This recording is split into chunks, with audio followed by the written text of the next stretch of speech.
মৰমৰ ছাত্ৰ ছাত্ৰীসকল, যিসকল ছাত্ৰ ছাত্ৰীয়ে অহা 2024 SSLC অৰ্থাৎ মেট্ৰিক পৰীক্ষা দিবলৈ ওলাইছে,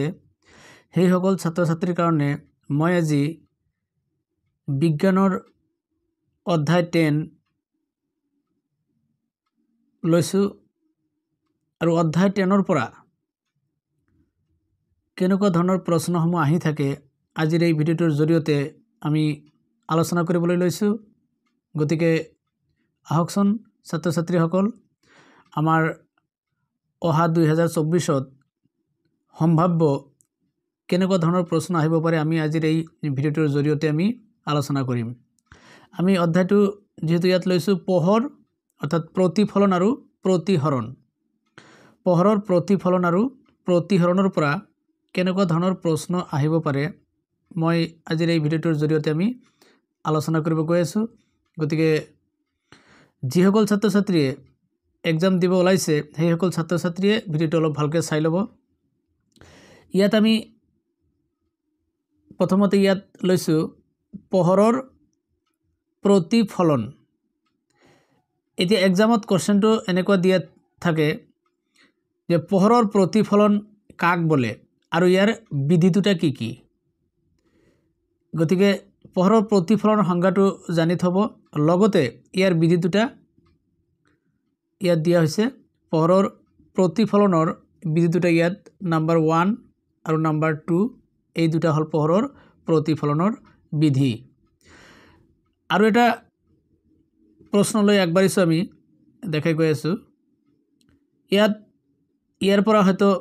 পঢ়িব পাৰে গোলাকাৰ দাপন কাক বোলে, গোলাকাৰ দাপন কেই প্ৰকাৰ আৰু কি কি, সেইসমূহৰ সংজ্ঞাবিলাকো চাব পাৰে।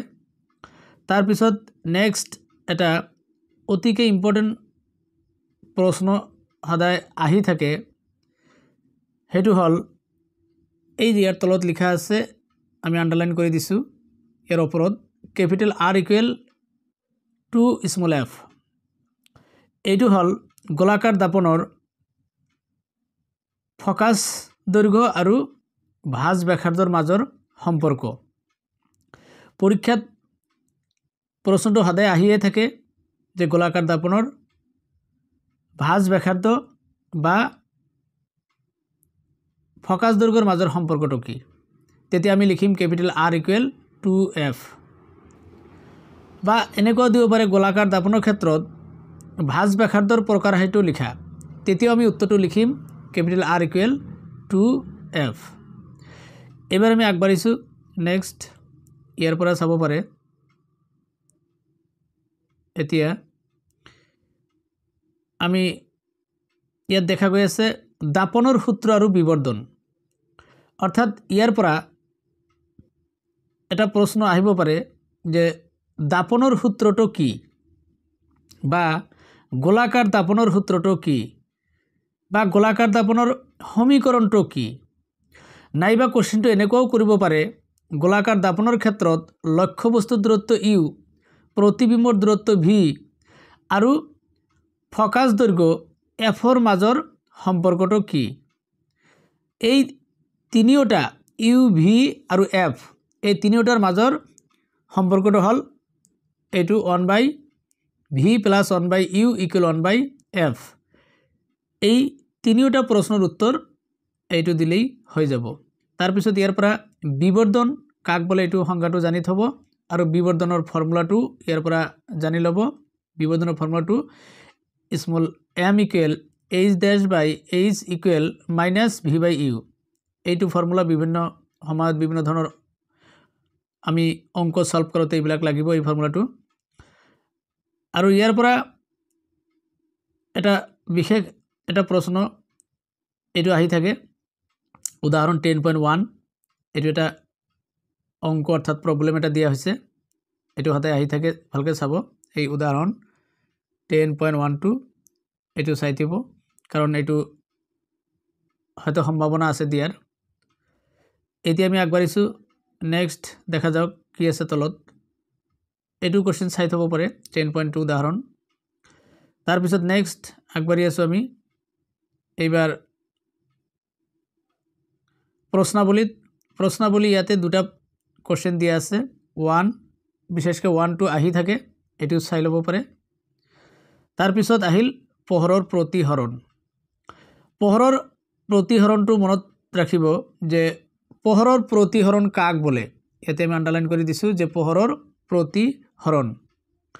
এটো এটা প্ৰশ্ন দিয়ে পোহৰৰ প্ৰতিহৰণ কাক বলে আৰু ইয়াৰো দুটা বিধি আছে সেই বিধি দুটা কি তেতিয়া আমি ইয়াৰ বিধি দুটা এই যে নাম্বাৰ 1 আৰু নাম্বাৰ 2 এই দুটা লিখিলেই হল আৰু সংজ্ঞাটো নিশ্চয় ওপৰতে পাব পোহৰৰ প্ৰতিহৰণ কাক বলে আৰু ইয়াৰ বিধি দুটা কি এটা কথা মন কৰিব যে পোহৰৰ প্ৰতিফলন আৰু প্ৰতিহৰণ আৰম্ভণিতে নামটো দিয়া আছে আৰু ইয়াৰ পৰা পোহৰৰ প্ৰতিফলন কাক বলে ইয়াৰ বিধি দুটা কি পোহৰৰ প্ৰতিহৰণ কাক বলে ইয়াৰ বিধি দুটা কি এই দুটা প্ৰশ্নৰ এটা প্ৰশ্ন সদায় যিকোনো এটা এক্সামতে দি দিয়ে গতিকে এই কমসে কম অন্তত এই দুটা প্ৰশ্ন জানি থৈ দিব পোহৰৰ প্ৰতিফলন কাক বলে ইয়াৰ বিধি দুটা কি আৰু পোহৰৰ প্ৰতিসৰণ কাক বলে ইয়াৰ বিধি দুটা কি এইবিলাক কোশ্চেন জানি থৈ দিব তাৰ পিছত নেক্সট এটা আহি আছে প্ৰতিহৰণাংক ইয়াতে প্ৰতিহৰণাংক এতিয়া কাক বলে বা প্ৰতিহৰণাংকৰ প্ৰকাৰ আহিটো কি এনেকুৱা এটা প্ৰশ্ন আহিব পাৰে গতিকে এইটো প্ৰতিহৰণাংক কাক বলে এইটো জানি থৈ দিব আৰু ইয়াৰ পৰা এটা প্ৰশ্ন অলপ ভালকে জানি থৈ দিব শূন্যত পোহৰৰ দ্ৰুতি বা সৰ্বোচ্চ ইয়াৰ মান কিমান এইটো মনত ৰাখিব অংক সলভ কৰোতে এইটো লাগে 3 ইনটু ইয়াত লিখা আছে 3 আমি আন্ডাৰলাইন কৰি দিছো 3 into 10 to the power 8 metre per second বা মিটাৰ প্ৰতি সেকেন্ড এইটো ইম্পৰ্টেন্ট কোশ্চেন এইটো জানি থৈ দিব আৰু পোহৰৰ প্ৰতিসৰণাংকৰ যেটো প্ৰকাৰটো এই যে ইয়াত ধুনিয়াকে দিয়া আছে আমি ইয়াত দেখাই দিছো এইটো স্মল nm ইকুৱেল বায়ুত পোহৰৰ দ্ৰুতি বাই মাধ্যমত পোহৰৰ দ্ৰুতি বায়ুত পোহৰৰ দ্ৰুতি c দ্বাৰা বুজোৱা হৈছে আকৌ মাধ্যমত পোহৰৰ দ্ৰুতি v দ্বাৰা বুজোৱা হৈছে এইখিনি বস্তু অলপ ভালকে চাই লব যে প্ৰতিহৰণাংকৰ প্ৰকাৰ হল nm ইকুৱেল c বাই v এই সম্পৰ্কটো চাই পেলাই আমি ইয়াৰ সহায়ত বিভিন্ন ধৰণৰ অংক দিয়া থাকে সলভ কৰিব পাৰো আৰু ইয়াত এটা গুৰুত্বপূৰ্ণ কথা আৰু তলত দিয়া আছে আমি আন্ডাৰলাইন কৰি দেখাই দিছো ইয়াত যেনিবা দিয়া আছে পানীৰ প্ৰতিহৰণাংক nm ইকুৱেল 1.33 এতিয়া পৰীক্ষাত কোশ্চেনটো আহিব পাৰে যে পানীৰ প্ৰতিহৰণাংক 1.33 বুলিলে কি বুজা বা ইয়াৰ অৰ্থটো কি তেতিয়া আমি ইয়াৰ অৰ্থটো লিখিম ইয়াৰ অৰ্থ এই যে বায়ুত পোহৰৰ দ্ৰুতি আৰু পানীত পোহৰৰ দ্ৰুতিৰ অনুপাত 1.33 একেদৰে ইয়াত আৰু এটা দিয়া আছে ক্ৰাউন কাছৰ প্ৰতিহৰণাংক nm ইকুৱেল বা ইয়াত ng লিখা হৈছে যেহেতু গ্লাস অৰ্থাৎ কাছ ng ইকুৱেল 1.52 এইটো আমি আন্ডাৰলাইন কৰি দিছো এইটো দিব পাৰে ক্ৰাউন কাছৰ প্ৰতিহৰণাংক কিয় 1.52 তেতিয়া ইয়াৰ অৰ্থটো আমি এনেকৈ লিখিম যে ইয়াৰ অৰ্থ এই যে বায়ুত পোহৰৰ দ্ৰুতি আৰু ক্ৰাউন কাছৰ মাধ্যমত পোহৰৰ দ্ৰুতিৰ অনুপাত 1.52 এবাৰ নেক্সট ইয়াত তালিকাখন দিয়াই আছে বায়ু মাধ্যমত পোহৰৰ দ্ৰুতিটো বা প্ৰতিহৰণাংক কিমান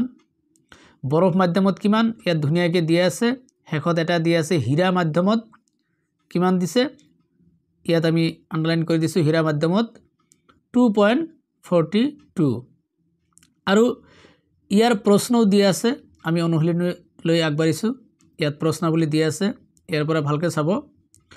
ইয়াত কোশ্চেন নাম্বাৰ 2 এটো সদায় আহি থাকে প্ৰায় পৰীক্ষাতে দেখা যায় এই কোশ্চেনটো আহি থাকে এটো চাই লব পাৰে পোহৰ বায়ুৰ পৰা 1.5 প্ৰতিহৰণাংকৰ কাছৰ মাধ্যমলৈ প্ৰৱেশ কৰিছে কাছত পোহৰৰ দ্ৰুতি কিমান হ'ব শূন্যত পোহৰৰ দ্ৰুতি 3 × 10 to the power 8 metre per second বা মিটাৰ প্ৰতি সেকেন্ড এই কোশ্চেনটো ইম্পৰ্টেণ্ট আছে চাই ল'ব পাৰে শেষত আৰু এটা প্ৰশ্ন সদায় আহি থাকে হেতু হল